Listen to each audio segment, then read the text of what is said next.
especially the staff, because I grew up watching how hard it is, how hard they work, and also of course being an actress now, and also at the same time studying com arts, which is related, and I do film a lot, so I guess I get to appreciate it more, and I get to learn a lot even more, because I do believe in the saying that you learn by doing. So yeah, I'm just so grateful that I was able to be part of the show, especially with all of these actors right here, and of course Direk Onat, Miss K, the prod, everyone. I'm really so grateful. I honestly didn't expect it, but more than anything, yeah, I'm really just grateful, and I can't wait for more. Oh, Can I just also add, and we're grateful for you. Kasi you're so generous. Ano kaya ka ni Ibyang ano? Yes. Diba? Alam natin. Kaya alaga ni Mommy she's Sylvia great. talaga. So she's very friendly, she's very generous, she's the sweetest person talaga. She's very funny, oh, the way she talks. Yeah. Listen to her. And We she's so love you, Jana. We emotional love right you. now. Oh. Jana, congratulations, of course. Jella! Alright. She loved it. Feeling ko Yes. talaga she loved the experience. Saka it really comes from the family, ano? Pagka Oo. ang pamilya mo talaga, you've been seeing them doing Asia's something. best actor yung kapatid, Yes. ang husay ng kapatid na isa, and the mom is equally great, Sylvia. And Tito Art is generous, di ba? You know. Okay. Pero one last, I have a Tito Art question. is super generous, you know. AJ, I have a question. Maybe Andrea can answer, or Kat, or how does it feel naman this time na talagang patapos na? Or Sino to? Andrea or JK? Mag-isa na lang, hindi pa natatanong. Go Todo ahead. ko na bago kay bigay sa Yes, iyo. go ahead. I'm a fan, Elijah Canla. So, nabuo, this is the future super great acting greats ng showbiz. Dito daw mag-emanate. Actually, they're all good. But Elijah, hindi ko maniwala first mainstream teleserye pala ni Elijah. So how was it doing television, Elijah? Fun. Kasi po Kasi yung... series yung iba mo nagawa eh. Yeah, series. I mean, I did a couple series din po with Signal Entertainment before. But iba po yung ABS, of course. I remember lang yung mga first TV experiences ko kasi it was honestly not fun. Made me want to quit acting. So, Oh. medyo iniiwasan ko po talaga yung TV for the longest time. Pero dahil nga po sa group of people na to, sa team na to, umawa ko. Tapos nung nag-pitch po and everything, it was something that was exciting for me and something that I thought was really fresh for TV. Kaya payag ako, tapos masaya lang, masaya ng building, ng world building dito sa senior high and yung character building. Pero yung TV, iba po talaga siya. It's like an exercise on discipline, on urgency, kung gano'n kabilis mag-internalize or whatever, gano'n kabilis mag-memorize, and discipline talaga. Kaya daming learnings, of course, and at the same time, I don't mind doing it again. Oh, Yeah, at least of course. we hear it from you I'm na. super pasalamat po talaga sa Dreamscape. Super pasalamat Super talaga. pasalamat, Sir Deo, Super. Everybody from Dreamscape kasi yung tiwala na binigay sa akin and yung opportunity na to is something new to me and I'm really grateful for it. We're happy sa cast na to. Unbelievable. Direk, ang galing-galing na buong mong cast. Sobra. Sige, EJ. Pero last question na. Add lang. Yes, go ahead. Go back, Barry. I just wanna thank lang talaga, the production, ABS-CBN Studios. Sir Deo for believing in me again. Of course, kay Direk Eric, no, very galing yung boss. So, gusto kong Hands-on, pasalamat. no? Yung Eric Saludo, no? And Ate BG also, Oh. our producer. So, sa lahat also, yung cast, I got to bond with them and enjoy. Talagang grateful talaga ako na pasama po. So, thank you very much. Thank Go you ahead. so much, Barrett. Pero ito, last question na for them. Anybody can answer naman din. But mag-start na kami kay Andrea. How does it feel last na ito for senior high? Last 2 weeks na lang. Kagabi mo na yung last silang makikita, the rest, ibang family na yung makakasama nyo, di ba? Iba kanya-kanya ng kanya ng project. Actually, super bigat po kasi ng lahat ng kinunan kagabi. mga major scenes po talaga siya. Galing na. Like lahat, mga revelations, ganun. So, wala po talaga akong time para mag-sink in sa akin yung set angst or ano. Parang nagkaroon na ng isang moment pagka uwi ko. Sabi ko, oh my gosh. After nito, next namin kita parang sa 19 na. Tapos lagi kasing naiisip ko na magkikita at magkikita pa kami. So hindi pa talaga siya nagsisink in talaga sa akin. Kasi in my mind, makikita pa kami sa party namin, sa last viewing namin. Pero nung na-close ko po yung scenes ko kanina, nakaramdam lang ako ng gaan lang din.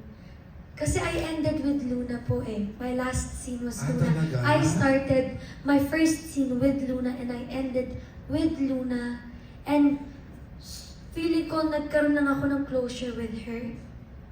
Kasi super naging malapit po sa akin yung twin sisters na yun. Talagang sinapuso ko talaga yung hurt nila, yung pinaglalaban nila. So, nung na-end ko yun, sana nabigyan ko sila ng justice. And natulungan nila ako. Tapos lahat na nakasama ko dito, sobrang thankful ako sa lahat ng natutunan ko sa kanila. At sobrang thankful lang ako na nakatrabaho ko si Direk Onan. Siya talaga, grabe. Siya yung favorite na director ko sa totoo lang kasi grabe siya mag-alaga, grabe siya, super particular niya. And gusto ko yun. Direk Andoy, narinig mo yun? Direk Andoy? Direk Rico, narinig mo yan? Direk Ando. Direk Jojo, narinig mo yan? Sobrang taas ng respeto ko po kay Direk Onan at sa lahat na nandito. Hindi ko pa masyadong masasagot yung tanong kasi hindi ko pa honestly na-feel. Kasi feeling ko talaga magsasama at magkikita pa kami. Pero basta masaya ako. Masaya ako sa senior high na to, sa buong show, at sa lahat na nagmahal ng show na to. Maraming salamat po. Alright. Again, thank you so much. Before your last spiel, I'd like to thank my adprom team, Mike Ibanez, and of course, Mark Filobello. Thank you so Miss Apple, ng Technical Operations. Sorry, I forgot to mention kanina. And the whole technical team for mounting beautiful Nancy Arcega for the beautiful set. Thank you so much. Love you, Nancy Arcega. Walang tulog, pero her team made sure this is gonna be fabulous, Miss Kaliel. And kay EJ, of course, thank you to you. No? Salamat din Oh, sa anytime, inyo. trabaho ko to. Ganun pala. Kasi Alright. eto na, incidentally, hindi natin naibibigay ng mic sa mga press kasi kailangan sila sa ASAP at 5 Yes, oo, that is It's gonna be right. a long day po sa amin kasi may production sila sa ASAP na nagtitape ongoing, nagkapalam na po.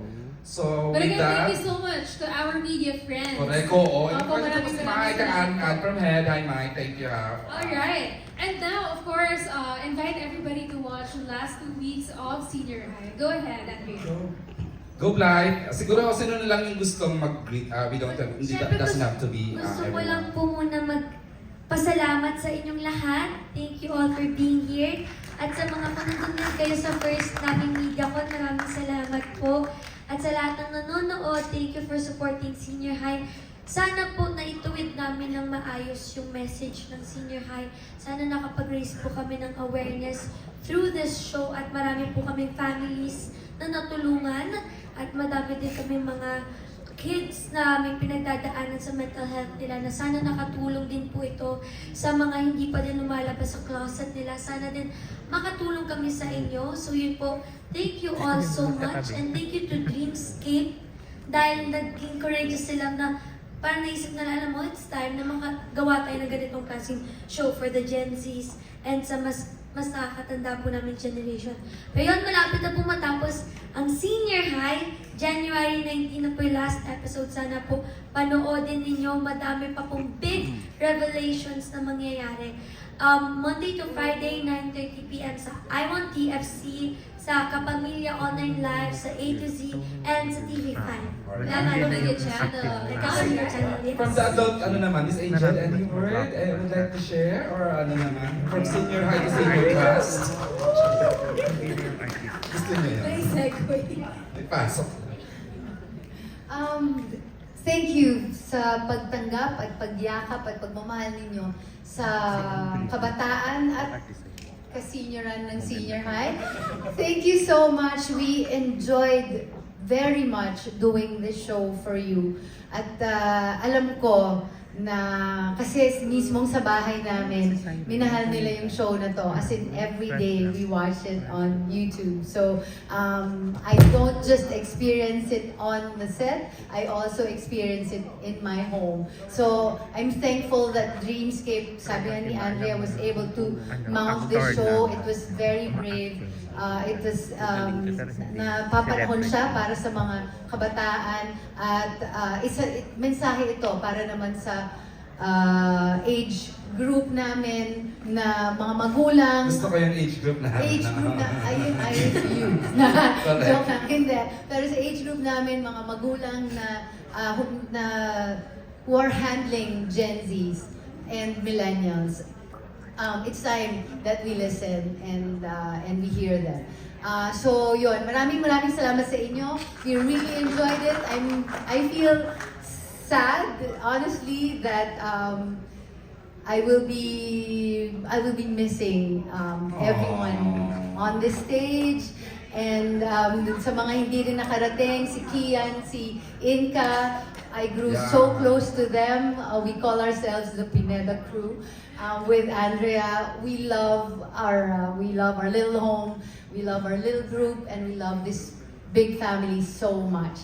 And thank you for loving our family. Okay, syempre thank you rin kay Mr. Rendel Indayan, the head of creative ng Dreamscape, and of course Ms. Kylie Manalo Balagtas, and Eric Salud, and the rest of Ms. BG and your team, thank you. Ms. Ayin Tamayo, thank you. Okay, in behalf of Dreams, IBS Studios and I1 TFC, flowers for the